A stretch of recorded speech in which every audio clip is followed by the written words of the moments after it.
गर्मी आ रही है तो पशुओं को इस समय बहुत ज़्यादा ही गर्मी लगेगी। तो इस समय जो हमारे पशु बाड़े हैं तो उसमें हमें क्रॉस वेंटिलेशन का मतलब ये है कि अगर हमारी इस तरफ से हवा आ रही है तो आप जैसा कि देख रहे हैं हमारे में प्रॉपर क्रॉस वेंटिलेशन का बना हुआ है।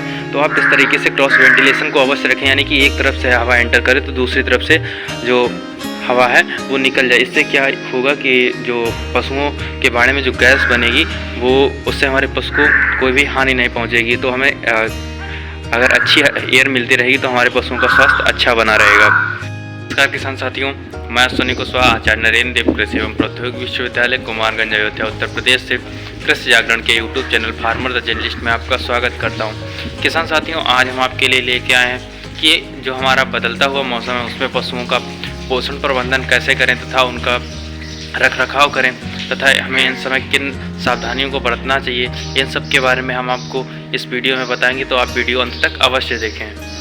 किसान साथियों, जैसा कि आप देख ही रहे हैं कि जो हमारा मौसम है वो बदल रहा है। जो इस समय हमारे जो दुधारू पशु हैं तथा जो हमारे छोटे छोटे बच्चे हैं उनका हमें बदलते मौसम में रख रखाव रखना चाहिए, क्योंकि इसमें जो है बदलते मौसम में बहुत सारी बीमारियां हैं वो अटैक करती हैं। तो इनके लिए हमें इनके जो आहार में है उसमें पोषण युक्त आहार देना चाहिए। साथ ही इनके समय हमें क्या क्या सावधानी बरतनी चाहिए ये सब आपको बताते हैं। इस समय जो हमारे दुधारू पशु हैं उनमें दूध उत्पादन को अच्छा बनाए रखने के लिए तथा हमारा जो पशुओं का स्वास्थ्य है उनको अच्छा रखने के लिए हमें पशुओं को आवास एवं भोजन संतुलित आहार में देना चाहिए। साथ ही हमारा जो बदलते मौसम है तो इसमें हमारी जो रोग प्रतिरोधक क्षमता है उसको भी बढ़ाना चाहिए, जैसे कि हमारे जो इस समय में जो रोग हैं उनसे हमारे पशु लड़ सकें। तो साथ ही हमें इस समय इनके जो आवास प्रबंधन है उसमें भी सुधार करना चाहिए। दुधारू पशु में इस समय ज़्यादा हमें ध्यान रखना चाहिए, क्योंकि जो हमारी गाय भैंस के ब्यांत हैं वो ज़्यादातर शरद ऋतु में होते हैं। तो इस समय हमारे जो बसंत ऋतु में वयस्क पशुओं के साथ साथ जो हमारे मतलब यानी कि जो छोटे छोटे बच्चे हैं उन पे भी हमें ध्यान देना चाहिए। सबसे पहले हमें क्या करना चाहिए, जो हमारा पशु आहार है उसको हमारे जो पशु चिकित्सक रहते हैं उनके सलाह पे हमें उनको देना चाहिए। साथ ही आप क्या करें, जो हमारा पशुओं को हम दाने की मात्रा हमें 1 किलोग्राम करनी चाहिए। साथ ही साथ जो हमारे हरा चारा है इसमें समय में बरसीम उपलब्ध है और हमारा जो जई है उसको भी अवश्य देते हैं।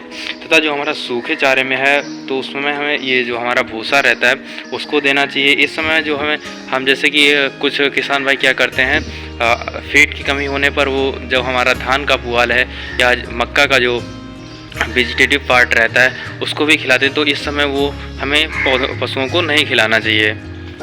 साथ ही हमें इस समय जो हमारे पशु हैं उनको मिनरल मिक्सर देना चाहिए और जो हमारे और भी हमारे जो न्यूट्रिएंट्स रहते हैं वो भी हमें पशुओं को देने चाहिए, जिससे कि हमारे जो पशुओं की उत्पादन क्षमता उतनी ही बनी रहे। साथ ही हमें इस समय जो हमारे संक्रमण वाले रोग हैं, जैसे कि खासतौर पर जो हमारे बाह्य परजीवी जैसे कि हमारा जू हो गया, किलौनी हो गया, आज हमारे जो बाह्य परजीवी रहते हैं वो भी इस समय पशुओं पर आक्रमण करते हैं, तो उसका भी हमें खास ख्याल रखना चाहिए। साथ ही हमें जो हमारे पशुओं के लिए पीने का पानी है उसका अच्छा प्रबंधन करना चाहिए।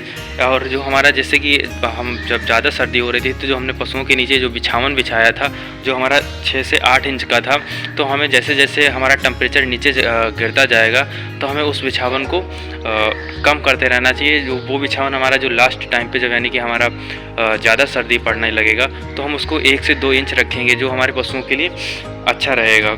साथ ही किसान भाइयों को एक बात का और ध्यान रखना चाहिए, जैसे कि गर्मी आ रही है तो पशुओं को इस समय बहुत ज़्यादा ही गर्मी लगेगी। तो इस समय जो हमारे पशु बाड़े हैं तो उसमें हमें क्रॉस वेंटिलेशन का मतलब ये है कि अगर हमारी इस तरफ से हवा आ रही है तो आप जैसा कि देख रहे हैं हमारे में प्रॉपर क्रॉस वेंटिलेशन का बना हुआ है। तो आप इस तरीके से क्रॉस वेंटिलेशन को अवश्य रखें, यानी कि एक तरफ से हवा एंटर करे तो दूसरी तरफ से जो हवा है वो निकल जाए। इससे क्या होगा कि जो पशुओं के बाड़े में जो गैस बनेगी वो उससे हमारे पशु को कोई भी हानि नहीं पहुंचेगी। तो हमें अगर अच्छी एयर मिलती रहेगी तो हमारे पशुओं का स्वास्थ्य अच्छा बना रहेगा। साथ ही जो हमारे पशु बाड़े हैं उनमें लू से बचने के लिए जो किसान भाई हैं वो टाट व बोरी लगाएं तथा उन्हें जब ज़्यादा लू चले तो उन्हें समय समय पर गीला भी करते रहना चाहिए। एक बात का जब टाट या बोरी बांधें तो एक बात को हमें ध्यान रखना चाहिए, जब हम इसे खिड़की पे लगाएंगे तो हमें उसे खिड़की से सटा कर नहीं लगाना है, थोड़ा दूर पे लगाना है।